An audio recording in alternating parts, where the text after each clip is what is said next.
Hello student, आपका स्वागत है अल्फा इंस्टीट्यूट पे। आज हम लोग इस क्लास में बताए क्या पढ़ने वाले हैं। तो बात करते हैं, आप लोग को बहुत बेसब्री से इंतजार था कि डायग्राम का क्लास नहीं आ रहा है। बहुत बच्चे का रिक्वेस्ट है कि मैम डायग्राम का क्लास लेके आइए, कि कहाँ से बहुत इंपॉर्टेंट चित्र पूछता है आपके पूरे बायोलॉजी के फुल पूरे 1 to 16 चैप्टर की बात करती हूँ। कितनी बात करती हूँ, अगर बात करूँ तो मैं ओके 1 to आपके बात करूँ 16 चैप्टर, पूरे आपके 1 से लेके 16 तक के जो चैप्टर है इसकी बात करती हूँ।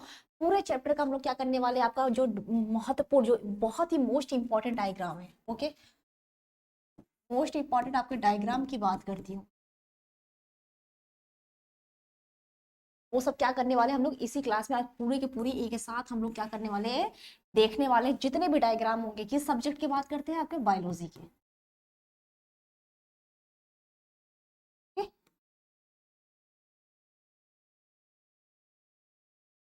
जीव विज्ञान की। तो इसके जितने भी आपके महत्वपूर्ण प्रश्न होंगे वो सॉरी महत्वपूर्ण आपके डायग्राम चित्र की बात करती हूँ, जिसको चित्र बोलते हैं, डायग्राम बोलते हैं। जितने भी इसका फ्लो चार्ट वगैरह की तरह आएगा तो वो सब भी क्या करने वाले हम लोग इसी क्लास में देखेंगे। अगर किसी बच्चे को पूरे फुल पीडीएफ चाहिए, सारे नोट्स चाहिए या फिर पूरे फुल पीडीएफ चाहिए इसका, ठीक है, वो आ सकता है क्लासेस को। या फिर इसका इंपॉर्टेंट क्वेश्चन कैसा है, इंपॉर्टेंट क्वेश्चन कैसा आता है बायोलॉजी का, या फिर किसी भी सब्जेक्ट को आपको क्वेश्चन वगैरह चाहिए, नोट्स चाहिए, लेक्चर चाहिए, तो आप लोग इसको ज्वाइन कर सकते हो, आ सकते हो यहाँ पे और ज्वाइनिंग कर सकते हो। यहाँ पे अब भी आपको सब कुछ मिलेगा, डेली क्लासेस वगैरह। अगर आपके एग्जाम अब भी नहीं हो पाया, कंप्लीट नहीं कर पाए हो, कि आपको नोट्स वगैरह नहीं मिल पा रहा है अभी एग्जाम में, अभी देखो बहुत वक्त नहीं हुआ है, अभी भी टाइम है। अभी इतने भी टाइम में तुम प्रिपरेशन कर सकते हो, अगर तुमको अच्छी डायरेक्शन मिल जाए, अच्छी क्वेश्चन आंसर मिल जाए, एक क्वेश्चन का पीडीएफ मिल जाए। अगर इंपॉर्टेंट क्वेश्चन का पीडीएफ वगैरह भी चाहते हो तो आ सकते हो, ले सकते हो सारे। नहीं तो ऑलरेडी भी मैंने बहुत सारे यूट्यूब पे क्लासेस भी लिए हैं, उसको भी जाके उसको देख लो, रिविजन कर लो, इतनी बार देख लो, क्योंकि अगर एकदम दिमाग में छप जाए, ओके। तो अगर इसमें भी आ जाए तो यहाँ पे भी अगर तुम्हारा रिवीजन वगैरह नहीं हुआ है तो इस पे भी आ सकते हो। यहाँ पे बहुत सारे रिवीजन वगैरह है, यहाँ पे इसके लिए भी कर सकते हो, आ सकते हो। यहाँ पे आपको बहुत सारे टीचर वगैरह मिल जाएंगे क्लासेस के। तो हम लोग चलते हैं अपने क्लास पे, देखते हैं आज की क्लास में हम लोग क्या पढ़ने वाले। तो क्या लेके आने वाले, मैं इसमें चित्र लेके, जितने भी आपके महत्वपूर्ण चित्र है, डायग्राम है, वो सब कुछ क्या करेंगे हम लोग आज की क्लास में, इसी क्लास में पूरा कंप्लीटली, मतलब पूरा कंप्लीट हम लोग पूरा लेक्चर कंप्लीट करने वाले हैं, ठीक है, इन 1 to 16 चैप्टर तक, ओके। फर्स्ट की बात करूँ और 16 चैप्टर तक की बात करूँ, पूरे का क्या करने वाले हम लोग, पूरे करने वाले हैं 1 to 16 चैप्टर। चलिए देखते हैं पहला डायग्राम हमारा क्या है, ओके। पहले डायग्राम की बात करती हूँ तो पहला हमारा फर्स्ट डायग्राम क्या है, मानव की अंडाणु संरचना क्या होती है, इसमें क्या क्या चीजें होती है। तो पहला अगर डायग्राम की बात करूँ तो मानव की अंडाणु की संरचना क्या है, तो वो सिर्फ डायग्राम की बात कर रही है, मैं कुछ और इसमें नहीं लिखा है, सिर्फ वनली वनली डायग्राम ही हम इसमें क्लास में करवाने वाली हूँ। जितने भी डायग्राम है इसमें क्या क्या चीजें होती है, क्या नहीं होती, वो सब कुछ क्या करने वाले, क्लियर करने वाले। तो इसमें देखो कौन कौन से लेयर होते हैं। इसमें पहली होती है पीतक कला, क्या बोलते हैं इसको, पीतक कला बोलते हैं। और ये हमारे क्या होते हैं, केंद्रक, जिसको न्यूक्लियस, जैसे हम लोग एग खाते हैं, अंडे खाते हो, बताओ एग खाते हो, एग में होता है ना पीला वाला भाग, योल्क जिसको बोलते हैं, एग, एग खाते हो ना, एग, ओके। तो ये योल्क होना जिसको बोलते हैं पीतक कला, ओके। इसके बीच में इसमें क्या होती है, कोशिका द्रव्य होती, क्या होती है, साइटोप्लाज्म कोशिका द्रव्य होती। और इधर क्या होती है, इसको बोलते हैं जोना पेलुसिडा। और ये जो पार्ट होती है इसको बोलते हैं कोरोना रेडिएटा, क्या बोलते हैं इसको, कोरोना रेडिएटा कहा जाता है। क्लियर है बातें यहाँ तक, बताइए। तो ये होगी मानव अंडाणु की संरचना, तो यही आपका क्या है, डायग्राम होता है। तो ये भी देखो, जितने तुम्हारे अब तक के, ध्यान सुनना, बस इंपॉर्टेंट नहीं, अब तक के तुम्हारे एग्जाम में पीवाईपी मतलब प्रीवियस ईयर पेपर में जितने भी तुम्हारे आपके अब तक के जितने भी डायग्राम आए हैं, या फिर जितने डायग्राम इंपॉर्टेंट है, वो सब कुछ मैं इस क्लास में करा दूंगी। मैं बार बार कह रही हूँ, अगर इस पूरे डायग्राम का तुमको फुल पीडीएफ चाहिए तो तुम एप्लीकेशन पे आ सकते हो, अल्फा स्टूडेंट प्रो एप्लीकेशन पे आ जाना, या तो तुम्हारे स्क्रीन पे नंबर दिया गया है, वहां कॉल करके इसका फुल पीडीएफ ले सकते हो। क्योंकि यूट्यूब पे ये हर चीज पीडीएफ अपलोड कराना बहुत ज्यादा मतलब नहीं हो पाता है, अवेलेबल नहीं हो पाता है, ठीक है, बहुत डिफिकल्ट होती है। अगर तुमको पूरी फुल पीडीएफ वगैरह चाहिए तो तुम लोग आ सकते हो, ले सकते हो वहां से, कोई दिक्कत नहीं है। नहीं तो यहाँ से सारा पीडीएफ का स्क्रीनशॉट भी ले सकते हो, देख सकते हो, ओके। तो ये तुम्हारा हो गया मानव अंडाणु की संरचना। क्या होता है, मानव एग होता है, ये किसमें अंडाणु की बात करें तो ये तुम्हारे फीमेल में होती है, पहले सुन लो। ये किसमें अंडाणु की बात करें तो ये तुम्हारे क्या, फीमेल में होती है, ओके। आगे नेक्स्ट चलते हैं, नेक्स्ट डायग्राम, फटाफट डायग्राम देखेंगे, मतलब डायग्राम पे डिस्कस हो रहा है तो फटाफट डायग्राम ही देखते हैं, आगे चलते हैं। नेक्स्ट तुम्हारा है डायग्राम की बात करें तो अंडाशय के अनुप्रस्थ काट, ये भी तुम्हारे एग्जाम में पूछा गया। तो अब तक तुम्हारे एग्जाम में जितने भी तुम्हारे डायग्राम वगैरह पूछे गए या फिर आए हैं वो सब कुछ क्या करूंगी मैं इसी क्लास में तुमको कवर करा दूंगी, कंप्लीटली कवर करा दूंगी। ओके, थोड़ा लंबा होगा लेकिन कंप्लीटली कंप्लीट कराऊंगी। तो इसमें देखो बहुत सारे इसमें नाम होते, जरूरी नहीं कि तुम पूरी नाम ही लिखो, लेकिन हाँ इंपॉर्टेंट क्या करो, नाम लिख लो। मैं तुम्हारे फुल्ली इसमें ओपनली बोल रही हूँ कि देखो एग्जाम में जरूरी नहीं होता कि तुम बहुत अच्छे से डायग्राम बनाओ, बिल्कुल नहीं। रफली डायग्राम बनाओ कि तुमको समझ में आए या फिर एग्जामिनर जो कॉपी चेक करा उसको समझ में आना चाहिए कि हाँ ये डायग्राम है। उसमें इंपॉर्टेंट नाम लिख दो, 3-4 नाम लिख दो। जरूरी नहीं कि तुम सारा नाम इसमें याद करो और लिखो, बिल्कुल इंपॉर्टेंट नहीं है। और एग्जाम के टाइम याद भी नहीं होता, हमने भी एग्जाम दिया है, मैं भी देखी हूँ, उसमें एग्जाम के टाइम कुछ याद नहीं, बस क्वेश्चन सामने तुम्हारी जो पेन है ना वो बस कंटिन्यू चलती रहती है। डायग्राम है, डायग्राम फटाफट रफली बनाओ, उसका नेमिंग करो, कंप्लीट करो, बस बात नहीं है। ओके, तो इसमें अगर नाम बताते तो कौन कौन सी नाम होती है, एक बार मैं नाम तुम्हारा रिवीजन करवा देती हूँ। देखो कौन कौन सा नाम होता है। पहले की बात तो तुम्हारा प्राथमिक पुटिकाएं होती है, ये जो होती है इसको बोलते हैं हम लोग प्राथमिक पुटिकाएं। इसके बाद ये जो होती है इसको बोलते हैं हम लोग पुटिका कोशिकाएं। और यहाँ पे जो होती है इसको बोलते हैं तंतु संयोजी उत्तक। और ये जो सेल्स होती है इसको बोलते हैं तंतु के आकार की कोशिकाएं। और ये जो पूरा होती है इसको बोलते हैं स्ट्रोमा। यहाँ पे जो होती है इसको बोलते हैं अंड कोशिका। ये जो होती है इसको बोलते हैं हम लोग वृद्धि करती हुई पूजा, जो ग्रोथ करती हुई। इसके बाद वाला ये जो होता है इसको हम लोग बोलते हैं कणकीय प्रावरण, ठीक है, प्रावरण। नेक्स्ट ये जो बाहरी होती है इसको बोलते हैं जननिक उपकला। और यहाँ जो होती है इसको हम लोग बोलते हैं डिस्कस प्रोलीजेरस या फिर बोलते हैं क्यूमुलस ओकोरिकस। ओके, नेक्स्ट तुम्हारा ये है, इसको बोलते हैं पुटिका गुहा। यहाँ पे उसके नीचे वाली लेयर को बोलते हैं कोरोना रेडिएटा, उसके नीचे वाले को बोलते हैं जोना रेडिएटा। और ये बाहर को बोलते हैं बाथिका, इसके नीचे वाले को बोलते हैं हम लोग वयस्क ग्राफियन पुटिकाएं। इसके नीचे की जो लेयर होती है जोना पेलोसिटा, इधर भी तुम्हारा था जोना रेडिएटा था। इसके बाद ये तुम्हारे अंडाणु होते हैं, ये होती है फटी हुई पुटिकाएं। क्या होती है? फटी हुई पुटिकाएं। नेक्स्ट तुम्हारा है कार्पस लूटियम। इसके बाद तुम्हारा रुधिर का थक्का, कार्पस एल्बिकस, ठीक है, एल्बिकेंस।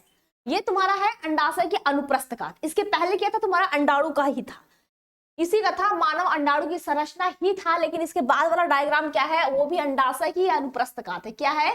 अंडाशय की अनुप्रस्थ काट है। नेक्स्ट डायग्राम पे चलते हैं। अगला डायग्राम है तुम्हारा नर जनन तंत्र का आरेखी चित्रण।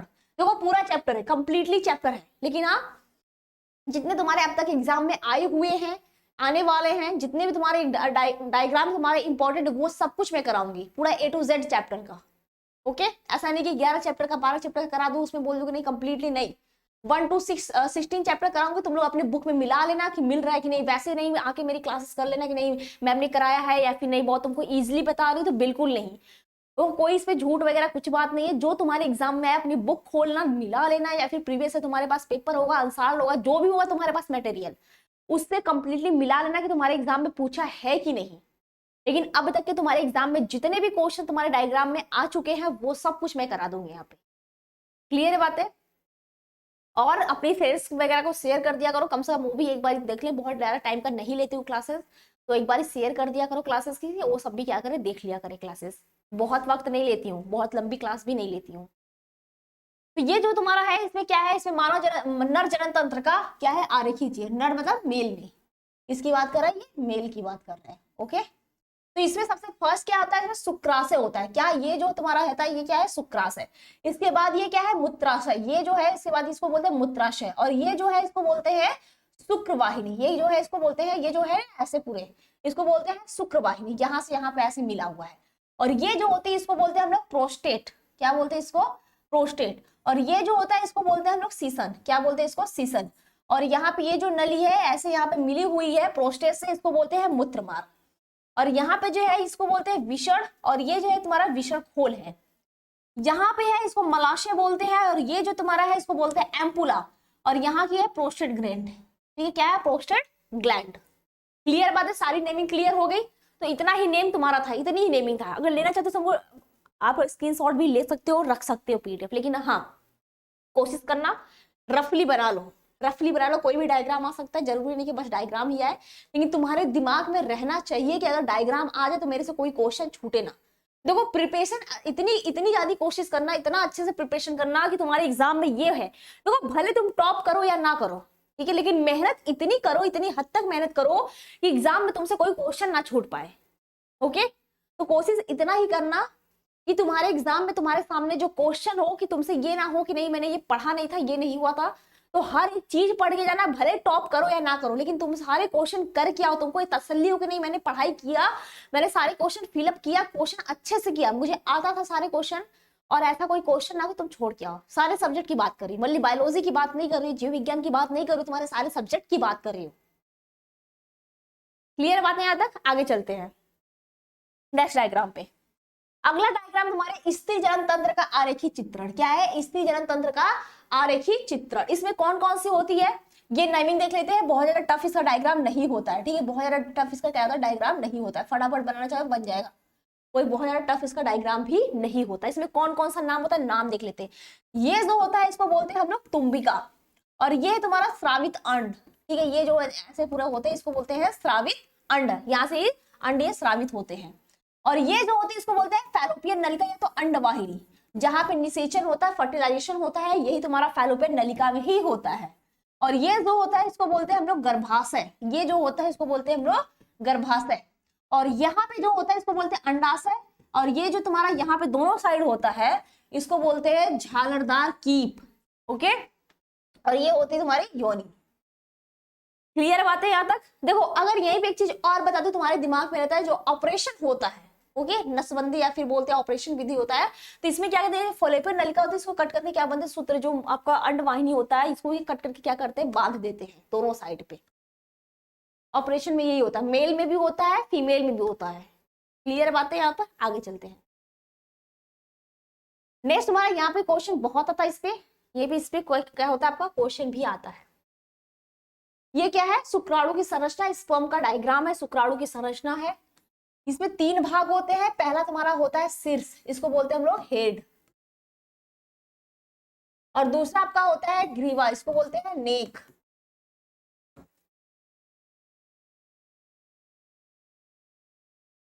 और ये तुम्हारा होता है मिडिल पीस, यहाँ पे ये तुम्हारा होता है यहाँ पे तारक कांड दूरस्थ, ठीक है, ये होता है तुम्हारा मिडिल पीस, मध्य भाग जिसको।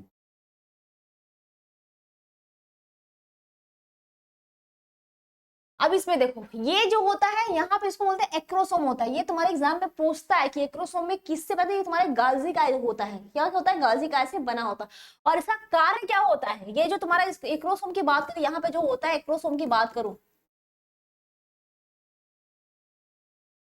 एक्रोसोम की अगर बात करूं तो इसका कार्य क्या होता है? जो तुम्हारा ओवा होता है, ठीक है, ओवा की बात करूं, जो तुम्हारा एग होता है, इसकी जो बाहरी लेयर होती है इसको रप्चर करने के लिए क्या करता है, उसको रप्चर करने का कार्य होता है एक्रोसोम का।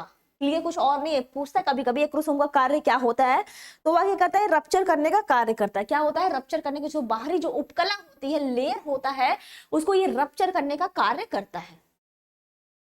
इसमें देखो माइटोकांड्रिया भी होता है। क्या होता है इसमें? माइटोकांड्रिया होता है जो तैरते हैं। और इसमें एक लास्ट हिस्सा जो होता है ये टेल होता है, पूछ। क्या होता है? टेल, इसको पूछ बोलते हैं। और ये तंतु में आवरण। देखो पूछ का कार्य इसमें क्या होता है, तो इसको मूवमेंट करने में, हेल्प करने में, एक जगह से दूसरी जगह पे जाने में क्या करता है, स्पर्म को हेल्प कौन करता है, सहायता कौन करता है, तो पूछ करता है, जो टेल होता है। इसमें इतना ही भाग होता है, इतनी पार्ट होती है। यहाँ पे द्विद्रव्य कला होता है, अग्रपिंडक होता है, इसे आगे का पार्ट जिसको एक्रोसोम बोलते हैं, और इसमें केंद्रक भी होता है, ये हमारा तारक केंद्र होता है। इतनी भाग होता है इसमें। क्लियर बात है? शुक्राणु की संरचना यही है तुम्हारा डायग्राम। आगे चलते हैं नेक्स्ट पे। यह तुम्हारा परागकोश की अनुप्रस्थ काट या फिर स्फुटन से पहले की, ओके, परागकोश की अनुप्रस्थ काट तुम्हारे प्लांट में ही होता है। पहले बता दो ये तुम्हारे बॉडी में नहीं होता है, ध्यान सुनना, ये पेड़ पौधों में होता है, प्लांट में होता है, पौधों में ये चीज पाई जाती है, ठीक है, पौधा में। ऐसा मत सोचना कि इंसान के शरीर में पाया जाता है, ठीक है, ऐसा मत सोच लेना ये इंसान की बॉडी में पाया जाता है, शरीर में नहीं पाया जाता। ये क्या होता है तुम्हारे प्लांट पौधों में पाया जाता है। तो दिया क्या है? परागकोश के अनुप्रस्थ काट, तो यहाँ पे तुम्हारे संवहन पूल पाए जाते हैं, ये जो तुम्हारे होते हैं संवहन पूल पाए जाते हैं। और यहाँ पे ये तुम्हारी होती है बाह्य त्वचा, बाहरी लेयर पूरी होती है बाह्य त्वचा जिसको बोलते हैं। इसके नीचे वाली लेयर को मध्य परत होता है। ये जो यहाँ पे पाई इसको टैपेटम कहा जाता है, और इसके नीचे वाले को इसको लघु बीजाणु मातृ कोशिका होता है। और यहाँ पे जो होता है इसको परागकोश भित्ति कहते हैं। इतनी बात होती है इसमें, कुछ और इसमें डिमांड नहीं होता, इतनी ही चीजें होती है, बहुत इजी होता है, बस 3-4 नाम ये याद करना पड़ता है इसमें। ओके, इसमें 3-4 नाम ही याद करना पड़ता है, बहुत ज्यादा इसमें डिमांड भी नहीं होता है। आगे चलते हैं, वही है, सेम है, बस इसमें ये चीजें दिखाया गया है कि ये जो तुम्हारा है, ठीक है, परागकण जो है ये तुम्हारा कैसे बाहर निकलता है, ठीक है। स्फुटन, अनुप्रस्थ का स्फुटन के बाद का, वो स्फुटन के पहले था, ये फूट का क्या होता है, टूट का जो परागकण होते हैं वो बाहर निकल जाते हैं, सब कुछ वही रहता है, बस ये तुम्हारे परागकण क्या है, बाहर निकल जाते हैं, फूट कर टूट जाता है। जैसे नहीं होता है बीज, जब कोई है सीड वगैरह है, अगर मान लो कोई फली है, और जब पक जाती है तो क्या होती है, फूट के सब कुछ उसका बीज बाहर निकलने लगता है ना। बताओ, जब पक जाती है, बहुत अच्छे से पक जाती है, जब उसको तोड़ोगे नहीं, गुलाब कोई फूल ही देख लो, जब अपने आप खिल जाती है, उसको तोड़ोगे तो उसकी पंखुड़ियां झड़ जाती है ना, इस तरह ये भी होता है। परागकण जब वो पूरा पक जाता है तो वो क्या होती है, परागकण जो पॉलन ग्रेन होता है वो क्या होती है, फूट कर बाहर निकल जाती है।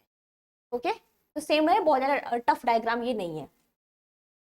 नेक्स्ट तुम्हारा बीजांड की संरचना, अगला डायग्राम तुम्हारा क्या है, बीजांड की संरचना। ओके, बीजांड की संरचना, इसमें तुम्हारा भी इंपॉर्टेंट डायग्राम, इसमें क्या क्या चीजें होती है, पहला तुम्हारा निभाग होता है जिसको हम लोग चैलेजा कहते हैं, दूसरा तुम्हारा बीजांड काय होता है इसको पूरे भाग को, और दूसरा इसके बाद क्या होता है, अध्यावरण, उसको कवर करने वाला होता है।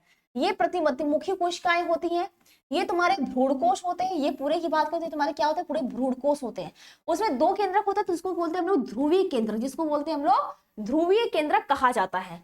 इसके बाद ये तुम्हारी जो होती है इसको बोलते हैं हम लोग अंड कोशिका, क्या बोलते हैं, अंड कोशिका, और यही पे जो तुम्हारी होती है, यही पे जो तुम्हारी होती है इसको बोलते हैं सहायक कोशिका। ये पूरा अंड समुच्चय में ही आता है, क्या आता है, पूरा अंड समुच्चय में ही आता है। और ये जो तुम्हारी होती है इसको बोलते हैं हम लोग संवहन पूल, नीचे का जो होता है इसको बोलते हैं बीजांड वृंत, और ये जो हमारा खाली पार्ट होता है इसको बोलते हैं बीजांड द्वार।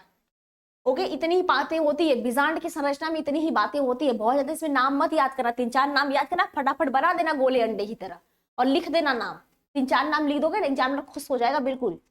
ओके, तो मेहनत ऐसे करना, जाके धूमधाम से बढ़िया सा छाप के आना, हम चिपका के ना, एग्जाम्पल ऐसे देना है। देखो पहली बात सुन लो, एग्जाम्पल भर भर के लिखना है तुमको, अगर एग्जाम्पल है तो एग्जाम्पल लिखो, वहां पे सब में एग्जाम्पल, अगर पूछ देगा कि परागकण क्या है, स्वपरागण क्या है, तो उसमें एग्जाम्पल लिखो, इसमें होता है स्वपरागण, इसमें परपरागण होता है, एग्जाम्पल भर भर के लिखो यार। ओके, अगर मान लो कुछ पूछ दिया उसमें डायग्राम, मान लो पूछा कि बीजांड क्या होता है, तो एक लाइन में लिखो, डायग्राम बना के रख दो। ओके, एक लाइन में लिखो और डायग्राम बना दो कि हाँ बीजांड ये होता है। ओके,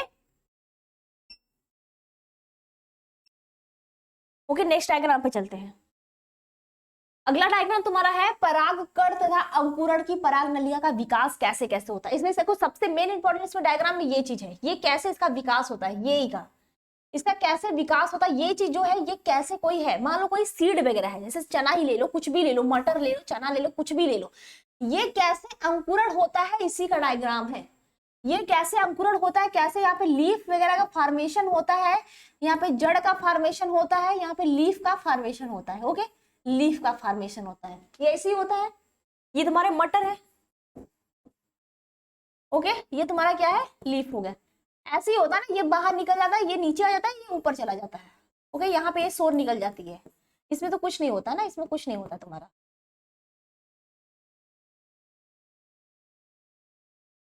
ये यहाँ से तुम्हारा नीचे आता है, जिसमें क्या आता है, जड़ निकल जाता है, जिसको जड़ सोर बोलते हैं हिंदी में, और ये तुम्हारा क्या आता है, ऊपर ऊपर ये चला जाता है ना, ऊपर ऐसे ही होता है। तो यही चीज है, कैसे इसका फॉर्मेशन हो रहा है उसी चीज का दिखा रहा है, उसी चीज का दिखा रहा है। क्लियर हो रही बातें, लो कलर कर दिया, अब तो पता चल रहा है ये पत्ती है तुम्हारी, अच्छी लग रही है ना, अभी तो सही लग रही है प्रॉपर तरीके से। ओके,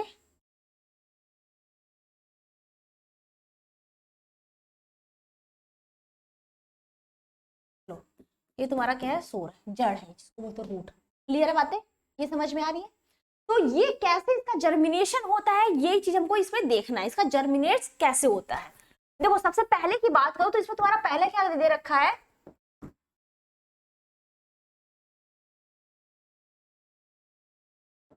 ये सबसे पहले तुम्हारा क्या है कि इसमें क्या हो रहा है, ये तुम्हारी क्या है, अभी दिख रहा है प्रॉपर अच्छे तरीके से ना। देखो मेरा बस मतलब है कि तुमको अच्छे से क्या करे, सब कुछ दिख जाए। ओके, सब कुछ अच्छे से क्लियर दिखे। क्लियर बातें हो रही कि नहीं। तो इसमें क्या होती है, दो होती। पहले देखो यहाँ पे केंद्रक होता है, इसको क्या बोलते हैं, केंद्रक। और ये तुम्हारी जो होती है इसको जनन छिद्र बोलते हैं। और ये तुम्हारी होती है बाहरी चोल, क्या होती है, बाहरी चोल होती है। इसके बाद ये तुम्हारा क्या होता है, अंतःचोल। ये तुम्हारा होता है कोशिका द्रव्य, क्या होता है, कोशिका द्रव्य होता है।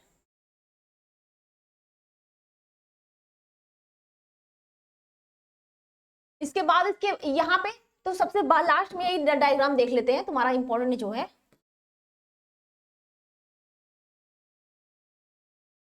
तो ये एक एक तुम्हारा स्टेज आता जाएगा। सबसे इंपॉर्टेंट डायग्राम तुम्हारा यही है कि ये सबका नाम वहां पे पता चल गया था कैसे कैसे क्या होता है। और ये जो होता है यहाँ पे जर्मिनेट, इसके बाद ये तुम्हारी होती है पराग नलिका हो जाती है। और ये तुम्हारा होता है कैलोस प्लग बोलते हैं। ये तुम्हारे नर युग्मक होते हैं, नली केंद्रक। और ये तुम्हारा गाढ़ा कोशिका द्रव्य इसमें भरा पड़ा होता है। क्लियर बात है। तो मेन इसका यही है कि कैसे इसका जर्मिनेट होता है, कैसे ये बढ़ता है, कैसे ग्रोथ होता है, ये मैंने इसको पहले भी आपको करके दिखा दिया। तो क्लियर बात है यहाँ तक, बताइए। डायग्राम क्लियर, परागकण का कैसे अंकुरण हो रहा है, परागकण का इसका अंकुरण कैसे हो रहा है, पराग नलिका का विकास कैसे हो रहा है, ये तीनों चीजें क्लियर हुआ। क्या परागकण क्या होता है, ये तुम्हारे पॉलन ग्रेन है, ठीक है। परागकण है, जैसे सीड होता है ना, बीज होता है, वो है। उसका कैसे अंकुरण हो रहा है, कैसे जर्मिनेट हो रहा है, वो चीजें हैं। उसके बाद ये तुम्हारा क्या है, पराग नलिका। आ गया भाई, ये क्या है तुम्हारा, पराग नलिका। ओके, पराग नलिका, इसका जर्मिनेशन कैसे हो रहा है, परागकण है, कैसे वो जर्मिनेट कर रहा है, कोई मान लो सीड है, वो कैसे जर्मिनेट करता है, कैसे ग्रोथ करता है, कौन कौन से स्टेज में आते हैं, वो सब कुछ आपको यहाँ पे है। क्लियर हुआ बातें, आगे चलते हैं नेक्स्ट डायग्राम पे। अगला आपका डायग्राम है गुरु बीजाणु का निर्माण कैसे हो रहा है। गुरु बीजाणु का निर्माण की बात करें तो इसमें क्या होती है, तीन चार चीजें इंपॉर्टेंट होती हैं। पहला तुम्हारा होता है प्रारंभिक प्रसूप कोशिकाएं, कौन सी होती है, ये तुम्हारी पहली प्रसूप कोशिकाएं होती है, यही आपकी जर्मिनेट भी करती है आगे चल के। देख लो नेक्स्ट डायग्राम तुम्हारी यही चीज है, यहाँ पे जर्मिनेट करती है, यही तुम्हारी इतनी जर्मिनेट करती है। ओके, बीजाणु का कैसे निर्माण होता है, तुम्हारा यही जो है ना, यहाँ पे एक सेल है, ये तुम्हारी बाहरी आवरण है ना, ये सब में पाया जाएगा। यही पे देखो, ये प्राथमिक कोशिका भित्ति हो गई, ये तुम्हारी प्राथमिक बीजाणु जनन कोशिका, यही तुम्हारी जर्मिनेट करके ये पूरा लंबा बनाती है। ओके, तो ये हो गया, सब में वही है तुम्हारा, दो ये तीन डायग्राम में ये क्लियर। जरूरी नहीं कि तुम इतना लंबा चौड़ा डायग्राम बनाओ, कोई जरूरी नहीं है। एक डायग्राम बनाओ, पूरा नाम लिख दो बस। तुम्हारे बुक में ऐसे दिया है, लेकिन मैं नहीं कह रही तुम ऐसे डायग्राम बनाओ, एक ही डायग्राम बनाओ, पूरा नाम अच्छे से लिख दो, 3-4 नाम लिख दो। क्योंकि एग्जामिनर को भी पता है 3 घंटे में डायग्राम बनाना प्लस कॉपी लिखना पूरी अच्छे से वो पॉसिबल नहीं है। तो रफली बनाओ, फटाफट गोले टेढ़ा बा कुछ बनाओ, कुछ भी बनाओ, बस नाम लिख दो। ओके, तो पता चला डायग्राम में तुम्हारे जितने अब तक तुम्हारे एग्जाम में डायग्राम आए होंगे, सब कुछ यहाँ पे बता दूंगी, पूरे डायग्राम 1 to 16 चैप्टर तक। क्लियर बात है। अगर तुमको डायग्राम को सोच रहे पीडीएफ चाहिए तो उसके लिए तुमको आना पड़ेगा एप्लीकेशन पे, या तो तुमको नोट्स वगैरह चाहिए, इंपॉर्टेंट क्वेश्चन के लिए भी चाहिए कि तुमको सिर्फ इंपॉर्टेंट क्वेश्चन मिल जाए तो तुम तैयारी कर लो, तो उसके लिए भी आ सकते हो, एप्लीकेशन पे ले सकते हो पूरे क्वेश्चन। यहाँ पे मैंने स्टार मार्क लगा के क्वेश्चन बनाए, तुमको पता है मैंने कैसे क्वेश्चन यहाँ पे बना रखे हैं, स्टार मार्क, जिसपे क्या है 4 स्टार है, 5 स्टार है, या फिर किसी पे 1 स्टार है, हाफ स्टार तक भी है, कि इसका उम्मीद बहुत कम है आने की क्वेश्चन, लेकिन हाँ आ सकता है। और जो उसमें बहुत ज्यादा स्टार है वो तो भैया पढ़ के जाओ, अच्छे से पढ़ के जाओ, उसका कहीं ना कहीं क्वेश्चन तुम्हारा फंस जाएगा, ऑब्जेक्टिव में फंस जाएगा, शॉर्ट में फंस जाएगा, लॉन्ग में फंस जाएगा, वेरी शॉर्ट में फंस जाएगा। क्वेश्चन तो बहुत प्रकार के होते हैं ना। आगे चलते हैं नेक्स्ट डायग्राम पे। अगर तुम्हारा डायग्राम है लघु बीजाणु, क्या बोल रहा है कि लघु बीजाणु में कैसे होती है। तो एक तो तुम्हारा होता है द्विकार्ट, ठीक है, मोनोकार्ट, एक तुम्हारा डाइकार्ट में होता है, तुम्हारा दोनों में अलग अलग होता है। डायग्राम तो दिख रहा है ना, दोनों में क्या होती है, अलग अलग होता है। ओके, दोनों में क्या होती है, डायग्राम तुम्हारे अलग अलग होती है। एक तो तुम्हारा क्या है लघु बीजाणु में एक कोशिका में कैसे होते हैं, मान लो कि हमारी एक कोशिका, ठीक है, मोनोकार्ट में, और तुम्हारा एक डाइकार्ट में, मोनोकार्ट और डाइकार्ट में। तो मातृ कोशिका होती है, सबसे पहले हमको पता है कि मातृ कोशिका होती है, फिर उसका क्या होता है 2 डिवीजन होता है, 2 से 4 होता है, 4 से 8, 8 से 16 होता है, ऐसे क्या होती है डिवीजन होता रहता है। यहाँ पे तुमको दिखाया भी गया है, यहाँ पे क्या है अर्धसूत्री विभाजन फर्स्ट है, अर्धसूत्री सेकेंड है। यहाँ पे पहले केंद्रक का विभाजन होता है, ध्यान सुनो, पहले एक कोशिका है, पहले क्या है हमारी एक ही सेल है, एक कोशिका है, बस उसमें केंद्रक का विभाजन 2 हो गया, लेकिन कोशिका एक है, ये चीज समझिए आप लोग। इसमें क्या है आपका, कोशिका एक है, सेल एक है, लेकिन केंद्रक इसमें 2 है, 2 केंद्रक का विभाजन हो रहा है। ओके, तो 2 केंद्रक का इसमें विभाजन हो गया। उसके बाद 4 केंद्रक, इसके बाद यहाँ पे सेल बनना स्टार्ट हुआ है, देख लो यहाँ पे आके। उसके बाद यहाँ पे कोशिका भित्ति का बनना शुरू होता है, अलग अलग होती है। नहीं तो अब तक सिर्फ केंद्रक का विभाजन हो रहा था। क्या हो रहा था अब तक? सिर्फ न्यूक्लियस का डिवीजन हो रहा था और सेल का डिवीजन नहीं हो रहा था। एक ही सेल में 4 केंद्रक आपके प्रेजेंट थे। उसके बाद आपका क्या हुआ? कोशिका का भी विभाजन होना स्टार्ट हो गया।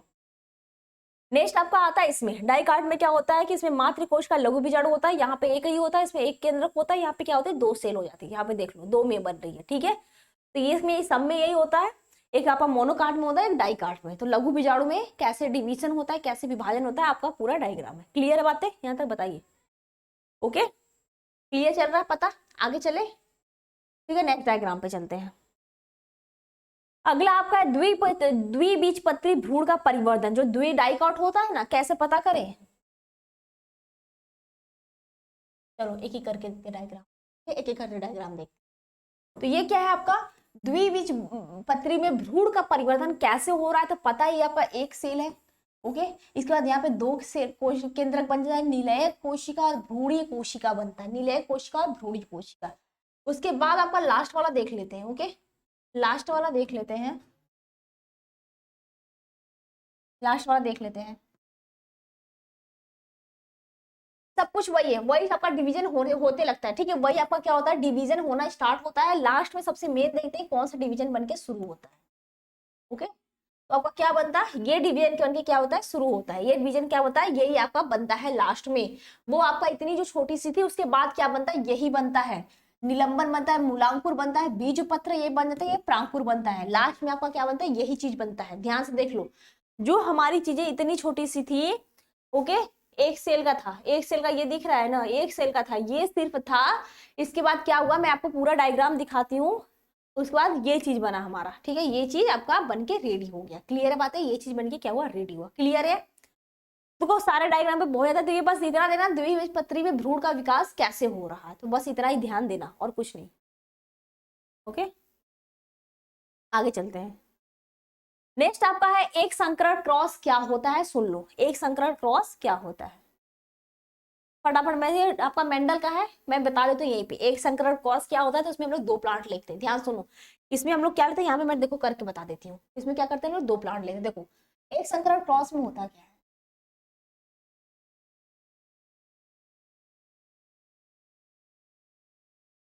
एक संकरण क्रॉस की बात करूं, ओके, एक संकरण क्रॉस की बात करूं तो इसमें होता क्या है? तो हम लोग लंबे प्लांट लेते हैं। वैसे क्या लेते हैं? ये लंबा। और इधर क्या लेते हैं हम लोग? बौना, ओके, बौना।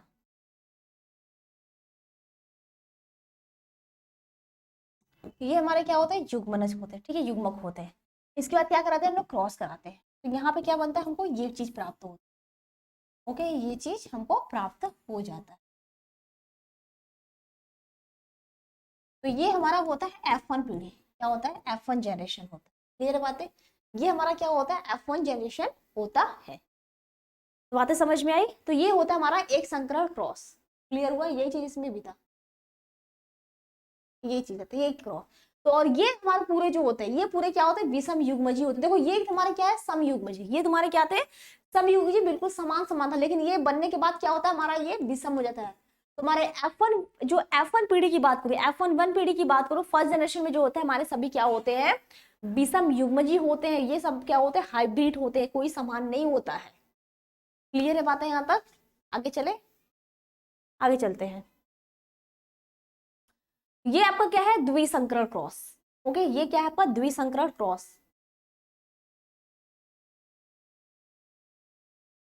देखो इसमें अगर द्विसंकरण क्रॉस की बात करो, द्विसंकरण क्रॉस की बात को ध्यान सुनना। इसमें हम लोग 2 प्लांट लेते हैं। इसमें क्या करते हैं हम लोग? अरे भाई रुक जाओ। इसमें क्या करते हैं? 2 प्लांट लेते हैं। कैपिटल आर लेते हैं, फिर कैपिटल आर, फिर इस कैपिटल वाई लेते हैं। और इसमें क्या करते हैं? झुर्रीदार हरे बीज। इसमें है गोल पीले। इसमें क्या करते हैं हम लोग? गोल पीले लेते हैं। इसमें झुर्रीदार हरे, और हमको मिलता क्या है? ये मिलता है, गोल पीला बीज मिलता है। उसके बाद फिर से उसमें क्या करते हैं? सेल्फ पॉलिनेशन, स्वपरागण की क्रिया करा देते हैं, ओके। क्या कराते हैं हम लोग? स्वपरागण की क्रिया करा देते हैं।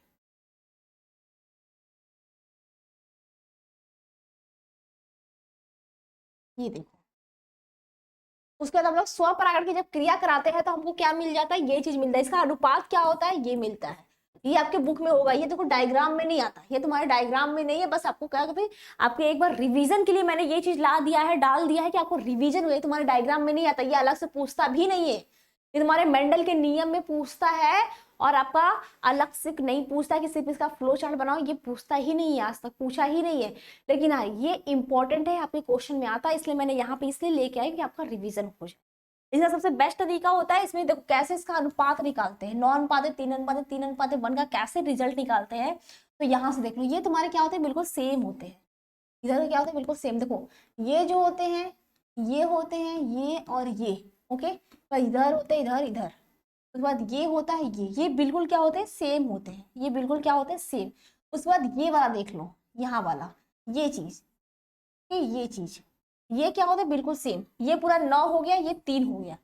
अब इसके बाद देखना यहाँ पे ये, ओके, ये जो होते हैं, ओके, ये बिल्कुल सेम होते हैं। उसके बाद तुम्हारा क्या देखना, ये वाला देखना। तो ये 3 तुम्हारे हो गए, और ये लास्ट तुम्हारा बच जाता है एक, एक तुम्हारा ये बच जाता है। गिन लो अच्छे से, इतने ही होते हैं। ऐसे ही तुम बना के लिख सकते हो, दिखा सकते हो, और डायग्राम में नंबर ले सकते हो। सबसे इजी तरीका तुम्हारा ये है। और ये तुम्हारे क्या होते हैं, F2 जनरेशन। इसके पहले हम लोग क्या थे, F1 का देख रहे थे, लेकिन ये तुम्हारा क्या होता है, F2 जनरेशन का होता है। क्या होता है, ये F2 जनरेशन का होता है। क्लियर बात है, आगे चलते हैं। नेक्स्ट तुम्हारा है अपूर्ण प्रभाविता। अपूर्ण प्रभाविता, ठीक है। नेक्स्ट तुम्हारा क्या है, अपूर्ण प्रभाविता। ध्यान से देखना, इसमें बहुत ज्यादा समझाने की जरूरत नहीं है। अपूर्ण प्रभाविता में क्या होता है, इसमें देखो क्या होता है ना ही, ये मेंडल के नियम का अपवाद होता है। ये मेंडल के नियम को क्या करता है, फॉलो ही नहीं करता। ये मेंडल के नियम को क्या करता है, फॉलो ही नहीं करता। ये मेंडल का नियम का अपवाद। देखो मेंडल का नियम जो कहता है, वो बोलता है या तो प्रभावी हो या तो अप्रभावी हो। लेकिन अपूर्ण प्रभाविता क्या करता है, ना तो इसमें प्रभावी रिजल्ट आता है, ना ही अप्रभावी आता है। मतलब ना ही लंबा होता है, ना ही बौना लक्षण दिखाई देता है, बिल्कुल कोई बीच का लक्षण दिखाई देता है। इसलिए इसको बोलते हैं मेंडल का अपवाद। कभी कभी तुम्हारे क्वेश्चन में पूछ देगा कि मेंडल का अपवाद का पे क्या करिए, थोड़ा संक्षिप्त टिप्पणी कीजिए, ऐसे ही क्वेश्चन पूछता है। इजी नहीं पूछेगा तुम अपूर्ण प्रभाविता बताओ, नहीं, वो ऐसे क्वेश्चन पूछ देगा कि मेंडल का जो नियम है उस पे अपवाद है, मेंडल के नियम पे अपवाद पे संक्षिप्त टिप्पणी कीजिए, ऐसे पूछ देगा। विद फ्लो चार्ट करोगे तो ऐसे ही पूछ देगा, ऐसे लिख देना उठा के अपूर्ण प्रभाविता, ये तुम्हारे मेंडल का नियम का अपवाद भी हो जाएगा। इसमें ना ही प्रभावी लक्षण होता है, ना ही अप्रभावी होता है, बिल्कुल बीच का रिजल्ट आता है। ऐसे तुम्हारे फ्लावर्स में भी होते हैं, और तुम्हारे गाय वाय में जो होते हैं ना, सफेद का लाल से करा देते हैं, वो चितकबरी गाय पैदा हो गया, तो ये तुम्हारे मेंडल के नियम का अपवाद होता है। ये मेंडल के नियम को फॉलो नहीं करता है। ओके, समझ में आई। तो बिल्कुल जिद बना लो, एग्जाम में टॉपर बनना है, भले तुम टॉप बनो या, लेकिन नंबर अच्छे लाने यार, बढ़िया नंबर लेके आने हैं, बिल्कुल नाक नहीं कटाने हैं ना।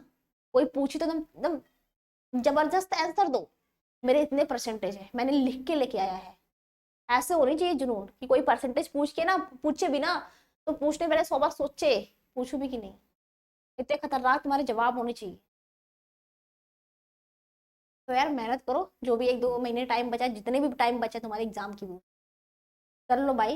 यही टाइम बचा है, इसके बाद तो अपनी लाइफ अपनी दुनिया, कौन किसको पूछ ना, दुनिया तो बड़ी है, कुछ भी करो। इस जमाने में बहुत हजार मिले, लेकिन हाँ, किसी के पीछे भागना यार, दुनिया बहुत बड़ी, हजार मिलेंगे, ओके, बहुत मिलेंगे, लेकिन हाँ पढ़ाई इंपॉर्टेंट है भाई। पढ़ाई कर लो, उसके बाद तो लास्ट में सब कुछ तुम्हारा ही है, दुनिया जीत लोगे। आगे चलते हैं, आते हैं टॉपिक पे, देख लो। तो बात करते हैं, अगर इसमें क्या कहते हैं, लाल, देखो ये मैंने बताया अपूर्ण प्रभाविता, तो इसमें क्या कहते हैं, लाल पुष्प लेते हैं, सफेद पुष्प लेते हैं। इन दोनों को जब क्रॉस कराते हैं तो हमको क्या मिलता है, गुलाबी पुष्प। और ये तुम्हारे क्या होते हैं, प्रथम पीढ़ी में होते हैं, फर्स्ट जनरेशन की बात कर रहे हैं।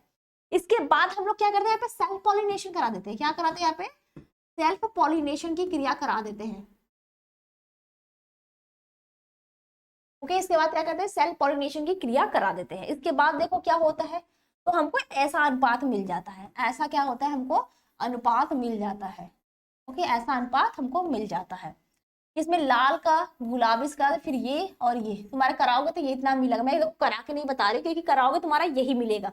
इसको बोलते हैं लक्षण प्रारूप। जीन प्रारूप तुम्हारे 2 होते हैं, एक लाइन में सुन लो।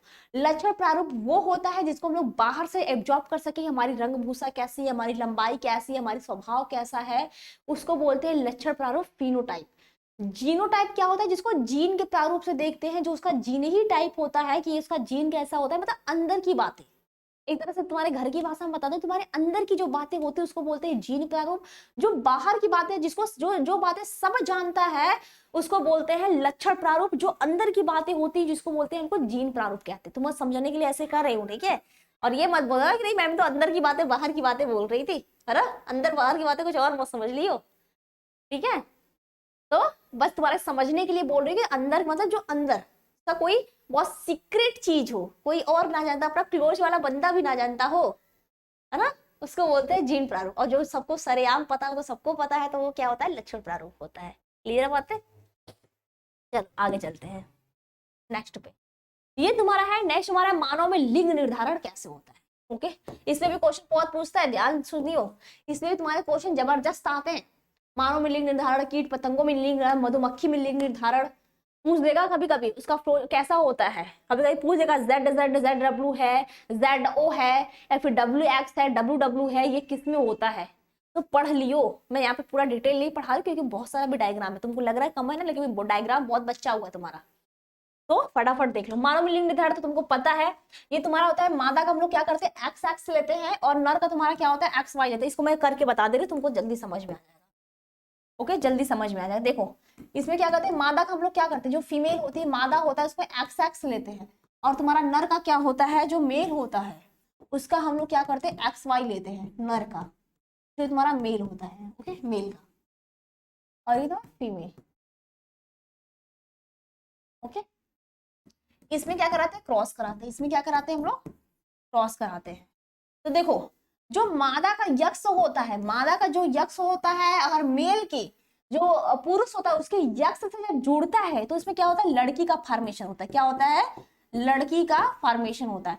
और यही यक्ष जब वाई के, जब मादा का जो फीमेल का जो यक्ष होता है, जब मेल के वाई से जब जुड़ता है तो ये क्या होता है, लड़के का फॉर्मेशन करता है, लड़का पैदा होता है। ओके, तो अब समझ में आया कि जो लड़का पैदा होना है लड़की पैदा होना किस पे डिपेंड करता है, तो ये मनुष्य के गुणसूत्र पे, क्रोमोसोम पे डिपेंड करता है।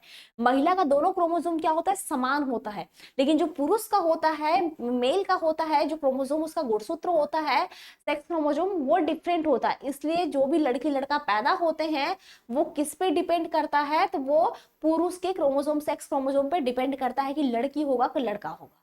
क्लियर है बातें यहाँ तक आप सबको, बताइए आगे चले, नेक्स्ट पे चलते हैं, आगे चलते हैं। ओके, ये आपका आ गया डीएनए का डायग्राम, ये भी इंपॉर्टेंट है, देख के जाइयो।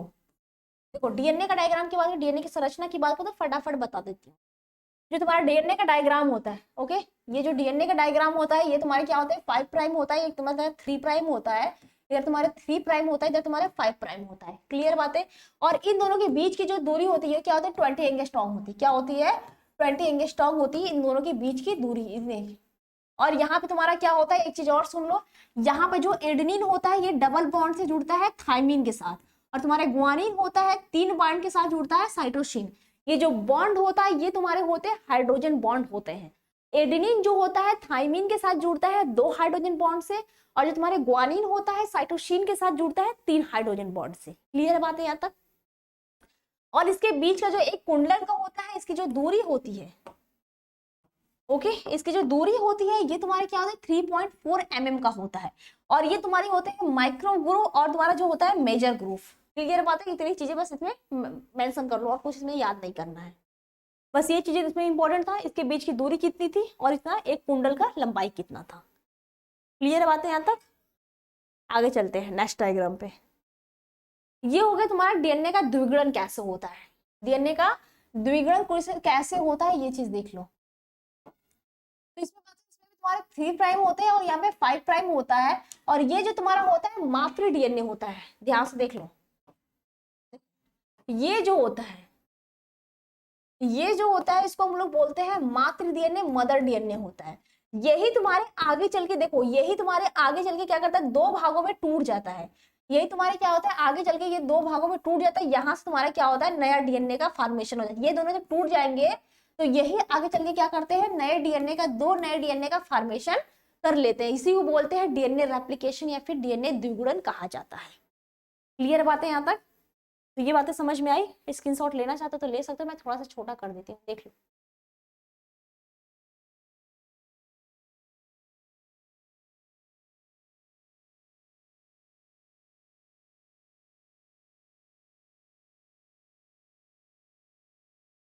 लो, ले लो डायग्राम। ओके, इतना ही चीजें हैं, कुछ और नहीं इसमें। आगे चलते हैं। ये तुम्हारा है न्यूक्लियोसोम। ये तुम्हारा डायग्राम क्या है, इसमें एक डायग्राम बस समझ लो। ओके, यही वाला समझ लो। ये तुम्हारा किसका डायग्राम है? न्यूक्लियोसोम का। इसमें क्या होते तुम्हारे हिस्टोन अष्टक होते। क्या अष्टक मतलब 8 हिस्टोन है। और ये तुम्हारे जो होते हैं, इसकी बात करें, ये तुम्हारे क्या होते हैं? डीएनए होते हैं। और ये जो है तुम्हारे यच हिस्टोन है, और ये तुम्हारे क्या है? लिंकर डीएनए होते हैं, जो जोड़ने का कार्य करते हैं। इसकी जो दूरी होती है 10 mm की होती है। क्या होती है? 10 mm की होती है। और ये है हिस्टोन अणु का कोण। ये क्या होता है? पूरी मणि का जो तुम्हारी मोती होती है उसके समान ये क्या होते हैं? ऐसे लाइन में लगे होते हैं। उसके समान क्या होते हैं? ये पूरे लगे होते हैं। क्लियर बात है यहाँ तक?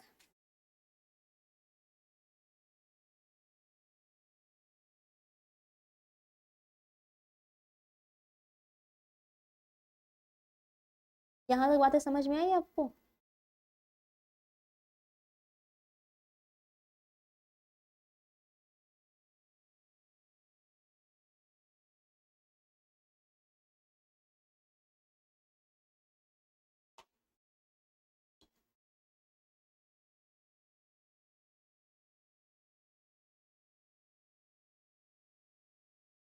ठीक है, नेक्स्ट डायग्राम पे चलते हैं। अगला डायग्राम देखना। ये तुम्हारा डायग्राम क्या है? मानव में इंसुलिन का उत्पादन चरण कैसे होता है। मानव में कैसे उत्पादन इंसुलिन का उत्पादन करते हैं वो देख लेते हैं। ओके, तो मानव में इंसुलिन का उत्पादन कैसे होता है इसकी बात करें तो ये जो होता है इसमें प्लाज्मिड होता है। क्या होता है? प्लाज्मिड होता है। ये तुम्हारे क्या होते हैं? जीवाणु गुणसूत्र होते हैं। और यहाँ पे हम लोग क्या करते हैं? मानव की एक कोशिका होती है। दो चीजें लेके बनाते हैं कोई भी अगर इंसुलिन वैक्सीन वगैरह बनवाते हैं। जो इंसुलिन तुम्हारा वैक्सीन होता है वही होता है इंसुलिन, कुछ अलग से नहीं होता है। तो यहाँ पे दो चीजें लेते हैं। एक तो तुम्हारे प्लाज्मिड होते हैं, जिसका जो भी क्या होता है? एक प्रकार का डीएनए ही होता है। ये भी क्या होता है? एक प्रकार का तुम्हारा डीएनए ही होता है, कुछ अलग से नहीं होता है। और ये तुम्हारे क्या होता है? एस्क्रिशिया कोलाई का लेते हैं। और ये तुम्हारे प्रतिबंधन एंजाइम क्यों लेते हैं? डीएनए को कट करने के लिए। और अगर कोई पूछे डीएनए की कैची किसको कहते हैं, तो तुम्हारे प्रतिबंधन एंजाइम को, मतलब रिस्ट्रिक्शन एंजाइम को कहा जाता है। ध्यान रखियो। और ये तुम्हारा है कटा हुआ प्लाज्मिड, मतलब इसको कट कर देते हैं किससे? प्रतिबंधन एंजाइम की सहायता से। और यहाँ पे ये तुम्हारा इंसुलिन का जीन भी तुम्हारा क्या होता है? ये भी डीएनए ही होता है, कुछ अलग नहीं होता है। फिर इन दोनों को क्या करते हैं? जोड़ देते हैं। ये जो आधा डीएनए इसका होता है, ये इसका जो होता है, ये दोनों को जोड़ते हैं। किस चीज से जोड़ते हैं? तो डीएनए लाइगेज से जोड़ते हैं। लाइगेज जो होता है ये डीएनए खंडों को जोड़ने के लिए यूज किया जाता है। ध्यान देना, डीएनए खंडों को ये क्या होता है? डीएनए लाइगेज के द्वारा एक तापानुसंधान पर जोड़ दिया जाता है। अब ये तुम्हारा होगा जो नया डीएनए बनता है, जब दो पुराने डीएनए को मिला के, ओके ध्यान सुना, जब दो पुराने डीएनए को मिला के एक नया डीएनए बनाते हैं तो उसको बोलते हैं पुनर्योगित डीएनए। तुम्हारे एग्जाम में पूछता है कि पुनर्योगित डीएनए किसको कहते हैं, तो जब दो पुराने डीएनए को मिला के एक नया डीएनए का फॉर्मेशन करते हैं तो उसको हम लोग क्या बोलते हैं? पुनर्योगित डीएनए कहा जाता है। तुम्हारे सामने है यहाँ पे। उसके बाद इसको क्या बोलते हैं? ध्यान सुनना। इसके बाद देखो यहाँ पे जो होता है,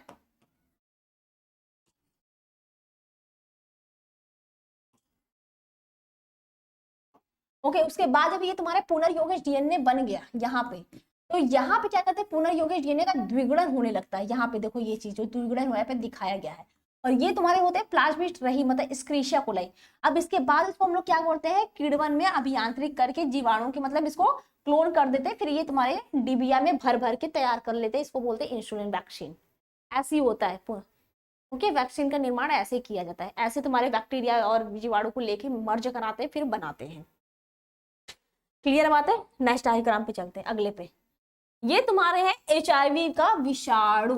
और इसमें क्या होते हैं? दो एकल रज्जुक डीएनए श्रृंखलाएं होती हैं। क्या होती हैं? ध्यान सुनना। दो एकल रज्जुक डीएनए श्रृंखलाएं होती हैं। दो होती हैं, वो भी क्या होती हैं? एकल, मतलब दो आरएनए होता है लेकिन एकल नहीं होता है, क्योंकि आरएनए क्या होता है? सिंगल स्ट्रैंड होता है। ध्यान सुनना, आरएनए जो होता है सिंगल स्ट्रैंड होता है। ठीक है,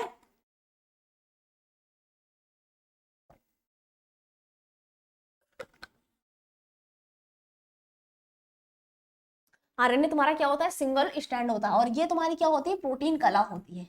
जो भी बाहर होती है इसको बोलते हैं प्रोटीन कला। और ये जो होती है इसमें लिपिड कला होती है। क्या होती है, लिपिड कला। और ये जो हमारे जो गोले गोले बत्ती की तरह रहते हैं, लैंटेम की तरह, इसको बोलते हैं ग्लाइकोप्रोटीन की गुंडियां। क्या बोलते हैं, ग्लाइकोप्रोटीन की गुंडियां। और ये जो तुम्हारी दो यहाँ पे टॉप दिख रहा है ना बिंदु की तरह, इसको बोलते हैं रिवर्स ट्रांसक्रिप्टेज एंजाइम। तो ये हो गया तुम्हारा एचआईवी विषाणु का डायग्राम। क्लियर है बातें यहाँ तक? आगे चलते हैं नेक्स्ट पे। अगला डायग्राम तुम्हारा प्रतिरक्षी अणु की संरचना। ये तुम्हारा है प्रतिरक्षी अणु का संरचना। इसमें क्या क्या होता है ये देख लो। अगर इसकी बात करें तो इसमें क्या क्या होता है तुम्हारा, प्रतिबंधन, यहाँ पे एंजाइम स्थल होता है जिसको, ये तुम्हारी खाली स्थल, ये तुम्हारी लघु श्रृंखलाएं होती है यहाँ तक। और यहाँ पे तुम्हारे डाइसल्फाइड बॉन्ड से ये क्या होते हैं, बॉन्ड रहते हैं। और ये तुम्हारी होती है दीर्घ श्रृंखला, यहाँ से यहाँ इसको बोलते हैं दीर्घ और इसको बोलते हैं लघु, छोटी स्पेस को। तो ये तुम्हारी होती है प्रतिरक्षी अणु, जो तुम्हारे एंटीजन होता है उसका डायग्राम, प्रतिरक्षी अणु का संरचना यही होता है। ओके, आगे चलते हैं नेक्स्ट पे।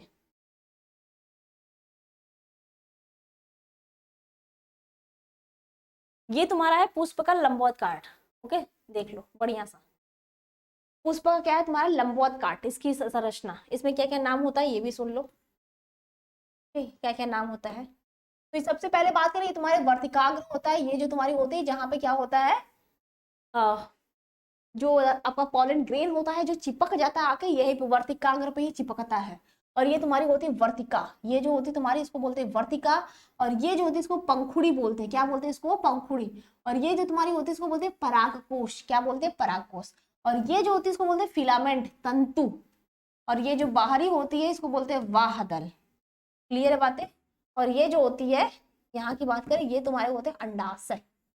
ये हो गई पुष्प की संरचना, पता चल रहा है? तो ऐसी वो पुष्प, ऐसे उसकी नेमिंग भी होती है।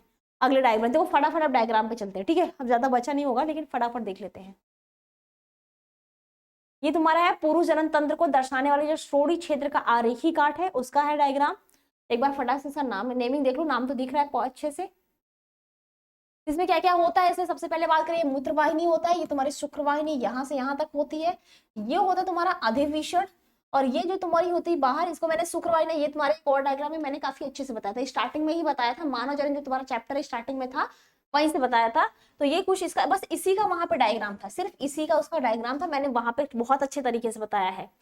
ये तुम्हारे शीर्षक मुंडक होते हैं, यहाँ पे मैंने विषण भी बताया था, वहां पे मूत्र मार्ग, ये शुक्राशय, मूत्राशय, सब कुछ वहां पे बताइए। तुम्हारे कलरफुल डायग्राम है, अच्छे से तुमको पता चल जाए। और लेना चाहते हो तो तुम लोग स्क्रीनशॉट अच्छे से ले सकते हो, देख सकते हो बढ़िया सा। ओके, ले लो डायग्राम, ले लो। क्लियर है बातें यहाँ तक? आगे चलते हैं। ये भी डायग्राम तुम्हारा हो गया है, बस ये कलरफुल है। ओके, दो दो पीडीएफ का है। ये भी डायग्राम मैंने बता दिया था अच्छे से, ये तुम्हारा बस कलरफुल है। क्लियर है बातें? ये तुम्हारा बात करते हैं,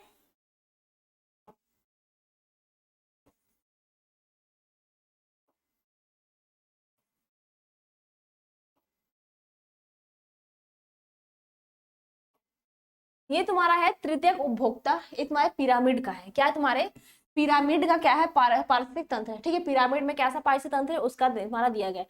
तो सबसे पहले इसमें क्या होता है, उत्पादक, उत्पादक मतलब जो घास होता है इसका ऐसे होता है पिरामिड, ठीक है, सीधा ऐसे बनता है। और इस घास को कौन खाता है, प्राथमिक उपभोक्ता। मतलब यहाँ पे बात कर सकते हैं प्राथमिक उपभोक्ता। यहाँ पे अगर गौरैया वगैरह देते हैं, प्राथमिक उपभोक्ता क्या है, तुम्हारे कीड़े मकोड़े हो गए, जो तुम्हारे क्या होते हैं, कीड़े मकोड़े, जो छोटे छोटे कीड़े मकोड़े होते हैं ना, और उसको क्या खाते हैं, गौरैया खा जाएगा। ये तुम्हारे द्वितीयक उपभोक्ता में आते हैं गौरैया। और गौरैया कौन खाता है, ये द्वितीयक उपभोक्ता, बाज खा जाते हैं, छोटे छोटे चिड़ियों को क्या होता है वो सब बाज वगैरह खा जाते हैं। ओके, अगला चलते हैं नेक्स्ट पे। और नेक्स्ट तुम्हारा डायग्राम जो है, ये प्रतिलोपित पिरामिड है, बस देख लो, इसमें बहुत सारे जो कीड़े मकोड़े हैं उसी का दिखाया गया है। ओके, जो तुम्हारे बहुत सारे कीड़े मकोड़े उसी का डायग्राम दिखा है, बहुत क्लियर नहीं है, छोड़ो हटाओ इसको। अगर देखना चाहते हो देख भी सकते हो, यहाँ पे तुम्हारे पेड़ पौधे होते हैं। ओके, यहाँ पे तुम्हारे पेड़ पौधे होते हैं, ये तुम्हारे उसके ऊपर चिड़िया, मतलब इसकी जनसंख्या के आधार पर कैसे उसकी भार होती है, कैसा होता है। अगर ये पेड़ है, ये तुम्हारी जनसंख्या का है, तुम्हारे क्या है, चिड़िया वगैरह है। ठीक है, यहाँ पे लिख देती हूँ, ये तुम्हारे क्या होते हैं, पेड़ होते हैं। ये तुम्हारी क्या होती है, चिड़िया होती हैं, चिड़िया वगैरह। और ये तुम्हारे क्या होते हैं, छोटे छोटे जो कीड़े मकोड़े होते हैं, तुम्हारे जो बात करते हैं उसकी जनसंख्या के आधार पर, जनसंख्या कैसे कैसे बढ़ती जाती है। पेड़ पौधों की जनसंख्या कम है, उससे ज्यादा क्या है, जनसंख्या के आधार पर। ध्यान देना, संख्या के आधार पर पिरामिड है और संख्या के आधार पर पिरामिड हमेशा उल्टा बनता है। ध्यान सुनना, ये तुम्हारे संख्या के आधार पर ये तुम्हारा क्या होता है, उल्टा पिरामिड बनता है। ठीक है, उल्टा पिरामिड, ये ध्यान देना। पूछता तुम्हारे एग्जाम में उल्टा पिरामिड, तुम्हारे एग्जाम में पूछता है उल्टा पिरामिड किसका बनता है। ओके, उल्टा पिरामिड किसका बनता है, तो यही देख लो संख्या के आधार पर। ये तुम्हारे पेड़ क्या होते हैं, एक होता है। ये तुम्हारे चिड़ियों की संख्या इससे ज्यादा होती है और कीड़े मकोड़े की संख्या इससे भी ज्यादा होती है। ओके, कीड़े मकोड़े की संख्या। और इसके बाद क्या है, तुम्हारे जो समुद्र में पाए जाने वाले होते हैं उसकी संख्या उससे भी ज्यादा। ये तुम्हारे क्या है, तालाब की एक बात दिखा रहा है। ठीक है, तालाब की पूरी दिखा रहा है कैसे कैसे उसकी जनसंख्या बढ़ती जाती है। आगे चलते हैं नेक्स्ट पे। ये तुम्हारा है ब्लड ग्रुप का। ठीक है, ब्लड ग्रुप क्या है, तुम्हारे रुधिर की बात करते हैं, तुम्हारा ब्लड ग्रुप का दिखाया गया है। मैं वैसे ही बता देती हूँ तुम्हारा ब्लड ग्रुप। तो तुमको पता है ब्लड ग्रुप हमारे क्या होते हैं, 4 प्रकार के होते हैं। क्या होते हैं, ब्लड ग्रुप हमारे क्या होते हैं, 4 प्रकार के होते हैं। ओके, ये तुम्हारे मानव जनसंख्या में रुधिर वर्गों की आनुवांशिक आधार पर दर्शाने वाली तालिका है। तुम्हारे एग्जाम में दिया है, तुम्हारे एग्जाम में आया हुआ था इसलिए। तो देखो जनक फर्स्ट में अलील। ठीक है, अलील तुमको पता है IA होता है, IB होता है, यही तुम्हारे होते हैं, फिर I होता है। तो ये तुम्हारे होगी अलील की संख्या। अगर तुम्हारा IA है, जनक फर्स्ट में अलील, तो जनक 2 से अलील क्या होती है, IA ही होगा। लेकिन संतति का जो जीनोटाइप होगा, अगर जीन का बात करें तो उसमें दोनों आते हैं। ओके, दोनों, मतलब मम्मी है पापा है, तो जो बच्चे में होगा ये दोनों आ जाएंगे। और तुम्हारे संतति का रुधिर वर्ग क्या होता है, A हो जाएगा। ध्यान से समझने की कोशिश करो। अगर पापा का तुम्हारा अलील IA है और मम्मी का भी IA है, तो संतति में क्या होगा, ब्लड ग्रुप A। तुम्हारा जो रुधिर जीनोटाइप आता है वो तुम्हारा IA। और जीनोटाइप की बात करें तो जीनोटाइप हमारा 6 प्रकार का होता है। ब्लड ग्रुप 4 होता है, जीनोटाइप 6 होता है। ध्यान सुनो, मैं उसको भी बता देती हूँ यहीं पे। देखो, ब्लड ग्रुप A होता है, B होता है, AB होता है और तुम्हारे O होते हैं। इसका जीनोटाइप की बात करूं तो IA होता है और तुम्हारा क्या होता है, IA और IO होता है। इसमें बात करूं तो IB होता है, इसमें भी IB होता है और IB और IO होता है। इसमें बात करूं तो तुम्हारा IA और IB होता है। इसमें क्या होता है, IO और IO होता है। पता चला? तो कितने हो गए हमारे जीनोटाइप, 1 हो गया, 2 हो गया, 3 हो गया, 4 हो गया, 5 हो गया, 6 हो गया। तो अगर पूछ दे कि जीनोटाइप कितने होते हैं, तो जीनोटाइप कितने होते हैं हमारे, 6 होते हैं। क्लियर है बातें? तो जीनोटाइप हमारे कितने होते हैं, 6 होते हैं। ओके, तो यही पूछ रहा है यहाँ पे।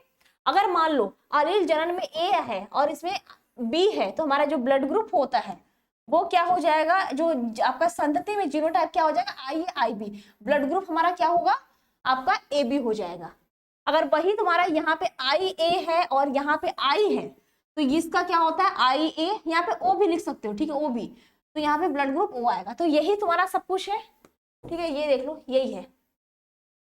तो यहाँ पे अगर O रहेगा तो यहाँ पे भी O, यहाँ पे भी ब्लड ग्रुप हमारा क्या आ जाएगा, O आ जाएगा। O से जल्दी समझ जाओगे। आगे चलते हैं नेक्स्ट डायग्राम पे। ये तुम्हारे है, पुरुष की बात करते हैं। ये तुम्हारा है समान स्त्री में पुरुष में लिंग गुणसूत्र कैसे निर्धारण होता है। ये मैंने तुमको बता दिया कि कैसे, कौन से मिलने पे लड़की पैदा होगा, कौन से मिलने पे लड़का पैदा होता है। तो ये मैंने पहले ही बता दिया। ठीक है, लड़की लड़का वाला जेंडर पहले ही खत्म कर दिया। आगे चलते हैं। ये तुम्हारा है जिराफ पे बताया गया है। ओके, जिराफ पे बताया गया है कि जिराफ की गर्दन तथा अग्रपादों का विकास कैसे हुआ था, कैसे कैसे पहले थे, पहले ऐसे थे, सर झुका के खाते थे, उसके बाद क्या थोड़ा सा बड़ा, फिर थोड़ा सा, फिर ऐसे हो गया। तो ये तुम्हारा दिखाया गया है। तुम्हारे जो जो डायग्राम है मैं सब कुछ दिखा दे रही हूँ। क्लियर है बातें? और ये तुम्हारा डीएनए का क्या है, प्राथमिक संरचना, डीएनए की फर्स्ट संरचना कैसे होती है, ये तुम्हारी बता दिया कि डीएनए कैसे उसका क्या होता है, 5 प्राइम होता है, कैसे उसका 3 प्राइम होता है। ये चीजें हैं कि डीएनए में कैसे 3 प्राइम, कैसे 5 तुम्हारे का दिमाग में कभी आया, कैसे 1 2 नहीं हो सकता, 5 के बाद 4 या फिर 3 के बाद 4 या फिर 5, कैसे 3 हुआ 5। तो इसी तरह होता है। इसका जो जुड़ता है ना, जो क्षार जुड़ता है वो क्या होता है, तिरछा जुड़ता है, ऐसे पूरा जुड़ता है। इसलिए वहां पे क्या होता है, 3 to 5 होता है। ये होता है डीएनए की प्राथमिक संरचना, ऐसी ही होती है। आगे चलते हैं। ये तो हो गया तुम्हारा डीएनए का डबल जो स्टैंड बनना था, ये तुम्हारा डायग्राम बन गया।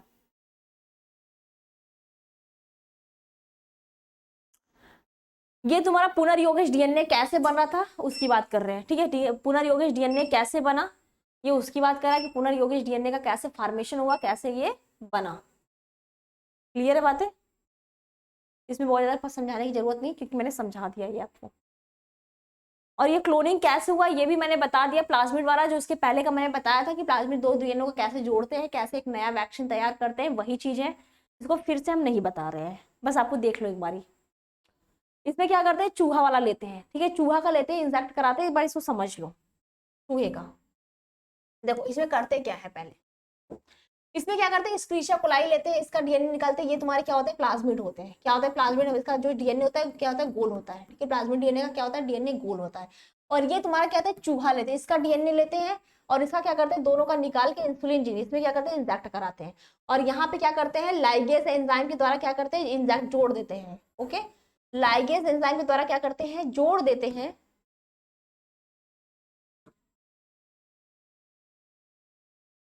ठीक है, लाइगेज एंजाइम के द्वारा जोड़ देते हैं, जोड़ने के बाद क्या होता है, इंसुलिन जीन के साथ जो प्लाज्मिड होता है वो अलग हो जाता है। यहाँ पे तुम्हारा एस्क्रीशिया कोलाई होता है। इसके बाद जोड़ने के बाद हम लोग का क्या बनता है, मानव इंसुलिन का निर्माण हो जाता है। इसके पहले वाले डायग्राम में मैंने काफी अच्छे से समझाया था, तो वही डायग्राम में तुम्हारा अलग अलग तरीके से बस दिया हुआ है।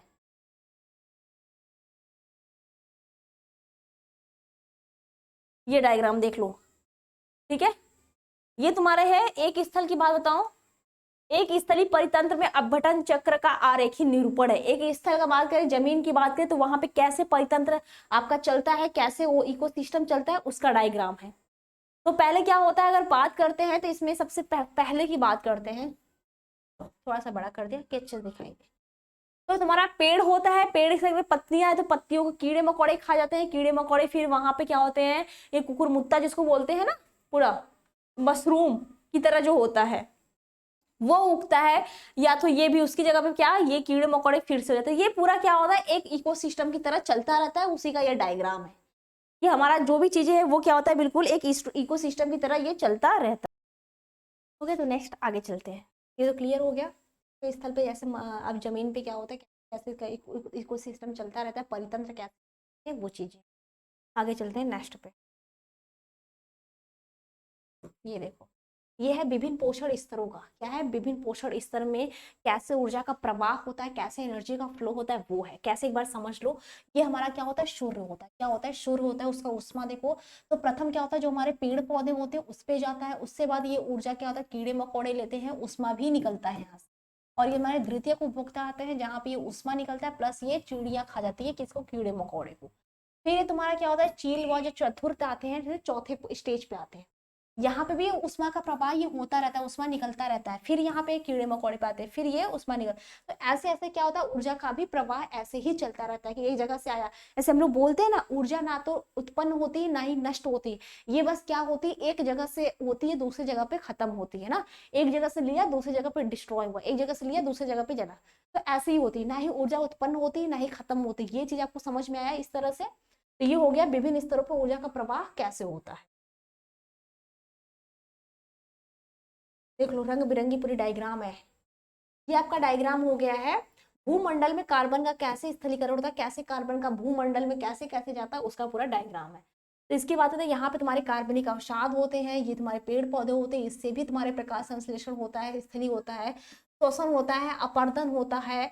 यहाँ पे गाय भैंस होता है, इससे भी अपर्दन होता है। तो ये सबसे कैसे कैसे आपका कार्बन का कैसे साइकिल चलता रहता है, उसका डायग्राम देखो। बहुत ज्यादा डायग्राम, बस तुम्हारे एक हमारे तुम्हारे बुक में होगा, लेकिन तुम बस अपने दिमाग में बैठा लेना चाहिए, ऐसे ही डायग्राम होता है। बाकी जो तुम्हारे बहुत इंपॉर्टेंट है वो मैंने स्टार्टिंग में ही करा दिया। ये कुछ चैप्टर का है जो तुम्हारे इकोसिस्टम वाला है, वहां से कुछ है, एक दो डायग्राम कभी कभी आ जाता है, तो उसी के लिए बस मैं सारी चीजें ऐड कर दी हूँ। ओके,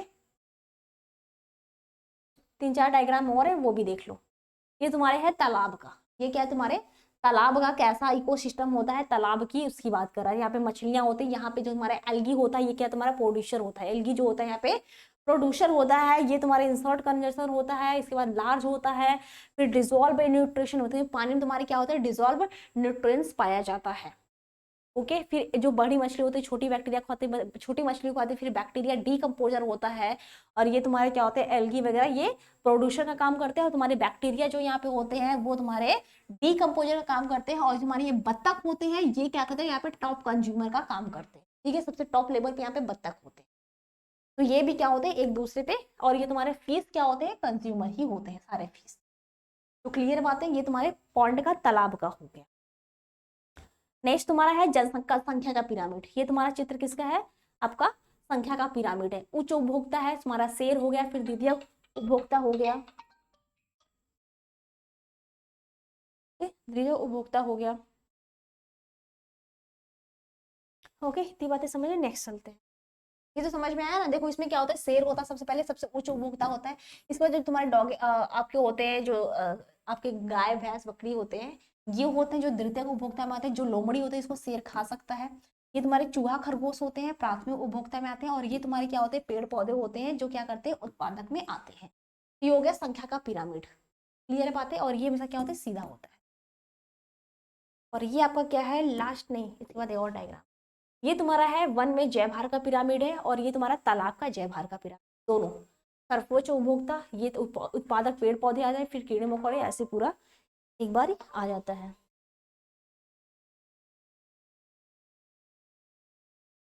ओके, आगे चलते हैं नेक्स्ट पे। ये तुम्हारा ऊर्जा का पिरामिड है। ये सब कुछ मैंने बता दिया। ऊर्जा का पिरामिड देख लो कैसा होता है। उच्च उपभोक्ता होता है, फिर आपका कंज्यूमर होता है,